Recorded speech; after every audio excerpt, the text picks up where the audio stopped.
ஆன்மீக நேயர்கள் அனைவருக்கும் இனிய காலை வணக்கம். லக்னம் கேந்திரம் என்பது லக்னம் 4ஆம் இடம், 7ஆம் இடம், 10ஆம் இடம் ஆகும். திரிகோணம் என்பது லக்னம் 5ஆம் இடம், 9ஆம் இடம் ஆகும். இதில் நீங்கள் கவனிக்க வேண்டிய முக்கியமான விஷயம், லக்னம் தான் கேந்திரம் திரிகோணம் 2 அமைப்பில் வரக்கூடிய இடமாகும். ஆகவே லக்னத்தில் பார்த்தீங்கன்னாக்கா உங்களுக்கு ஆகக்கூடிய கிரகங்கள் நல்ல விதமாக இருக்கிறது ரொம்ப ரொம்ப முக்கியம். லக்னம் அடிப்படையில் நல்லபடியாக இருந்துச்சுனாக்கா ஜாதகருக்கு பார்த்தீங்கன்னாக்கா நல்ல நிலைமையில் வரத்துக்கு உதவி செய்யக்கூடிய இடம் அப்படிங்கிறது பார்த்தீங்கன்னா லக்னம் தான்.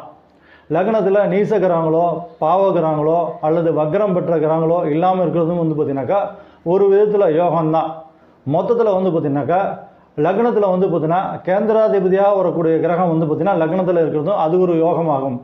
மேலும் திரிகோணாதிபதியாக எந்த கிரகம் வருகிறதோ அந்த கிரகம் லக்னத்தில் இருந்துச்சு அப்படின்னு பார்த்தீங்கன்னாக்கா ஜாதகர் பார்த்தீங்கன்னா அது ஒரு நல்ல பலன்கள் ஆகும். மொத்தத்தில் பார்த்தீங்கன்னா லக்னம் பார்த்தீங்கன்னா சிறப்பான நிலையில் ஜாதகர் இருந்துச்சுனாக்கா ஜாதகர் நல்ல நிலைமையில் இருப்பார். நன்றி.